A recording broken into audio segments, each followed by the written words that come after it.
అంటే జాక్ లేకపోతే తెలంగాణ వచ్చి ఉండేదంటారా? ఎందుకు రాదు? ఇస్తానే చెప్పింది కదా. జాకులను చూసో ఇంకెవరినో చూసో కాదు, ఆమె ప్రజలకు ఇచ్చిన వాగ్దానం కాబట్టి. It is their word of honour. She always abide by that. Sonia Gandhi అమ్మగారు once she makes a commitment, she always abide by that. It is their word of honour. ఆమె అన్నది winning or losing the elections are not the criteria. Promise made to people is important. We have promise them Telangana, will give them. ఆమె ఆ process అందరిని ఒప్పించి మెప్పించి చేస్తుంటే, జాకులు పెట్టినందుకు వచ్చింది తెలంగాణ, ఇంకేదో చేసినందుకు.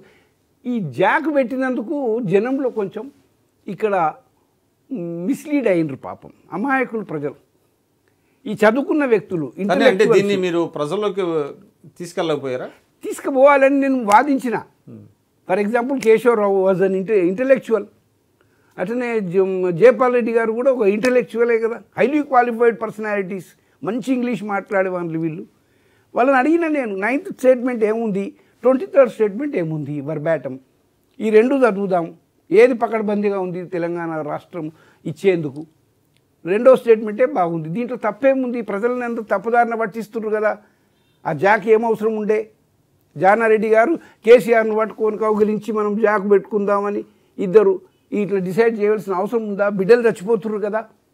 కాబట్టి మనం చెప్పాలంటే అందరూ ఇటు పోతున్నారు, మనం ఎదురీదలేమో అన్నారు. మీరు నమ్మినంతగా సోనియా గాంధీ గారిని వాళ్ళు ఎవరు నమ్మలేదు. కానీ నేను అనుకున్నా, అందరికీ చెప్పిన వస్తుంది తెలంగాణ. వీళ్ళందరూ అడుగుతున్నారు నన్ను, ఈవెన్ జయపాల్ రెడ్డి అడుగుతుండే, సత్యనారాయణ ఇస్రా తెలంగాణ ఏమంటున్నది అంటుండే.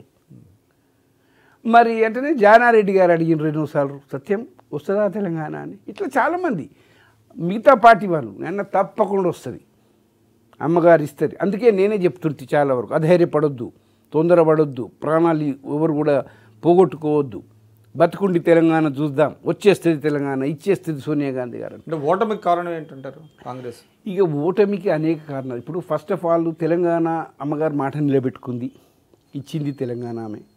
కాబట్టే కేసీఆర్ తన ఫ్యామిలీ మెంబర్స్తో అందరితో వేసి ఆమె కాళ్ళ మీద పడి, అమ్మ 1000 సంవత్సరాలున్న తెలంగాణ రాకపోవు తల్లి, నువ్వు ఉన్నావు కాబట్టి ఇచ్చినావు, చరిత్ర పుటల్లో నీ పేరు చిరస్థాయిగా నిలిచిపోతుందమ్మా, తెలంగాణ బిడ్డలంతా నీకు రుణపడి ఉంటారు, మా కుటుంబం కూడా నీకే రుణపడి ఉంటుంది తల్లి. మరి నువ్వు మాట నిలబెట్టుకున్నావమ్మా, నేను నిలబెట్టుకుంటా మాట. కానీ నాకు కోరిక ఉంది తల్లి, ప్రథమ ముఖ్యమంత్రి నాకు ఇవ్వాలమ్మా, ఓ 2 ఏళ్ళు ఇవ్వమ్మా ముఖ్యమంత్రిగా. అంటే ఆయన అవుతాన్నాడు. నాకు 2 ఏళ్ళు ఇవ్వమ్మా, నాకు ఓ డ్రీమ్ అమ్మా, ఫస్ట్ సీఎంగా కావాలని.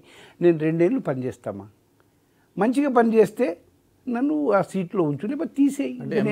అంటే మెర్జ్ అయిన తర్వాత అంటారా?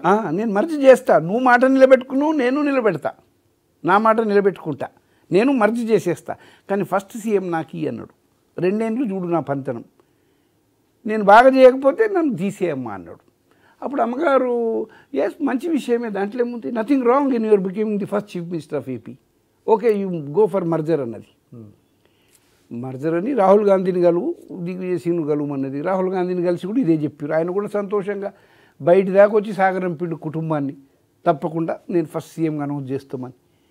తర్వాత పరిణామాలు మరి ఆయనకి ఎవరు చెప్పిండ్రు, ఎందుకు అగ్రెస్గా పోయిండు, మాట తప్పిండు ఎందుకు, ఢిల్లీ నుండి హుటాహుటిన వచ్చేసి లిస్ట్ అనౌన్స్ చేసిండు టీఆర్ఎస్ క్యాండిడేట్లది. మర్జర్ చేయలేదు, ఏం చేయలేదు, అసలు ఢిల్లీలోనే కూర్చొని జరిగిందంటారు. చాలామంది కాంగ్రెస్ నేతలు కూడా చెప్పలేకపోతున్నారు. ఎందుకంటే ఆయన భయపడి ఉంటాడు. ఏమనంటే నేను ఇప్పుడు ఆయనకు రిపోర్ట్స్ ఉంటాయి, చెప్పిండ్రు అందరూ, అరే మనమేం కొట్టేద్దాం బాగుంటుంది, ఇండివిజువల్గానే పోదాం, ప్లస్ కుటుంబంలో కూడా అందరు కలిసి మనం ఎందుకు మర్జ్ అయ్యి వాళ్ళ చేతి కింద ఉండాలి, మనమే పార్టీ నడుపుకుంటే గెలిస్తే మనమే ముఖ్యమంత్రి, కుటుంబ పరిపాలన అయిపోతుంది కదా, మనకందరికి ఉద్యోగాలు వచ్చేస్తాయి కదా అని ఏదో మాట్లాడుకున్నట్టున్నారు. అందుకే ఆయన మాట తప్పిండు. సోనియా గాంధీ గారికి మోసం జరిగింది, మాట నిలబెట్టుకోలేదు ఆయన.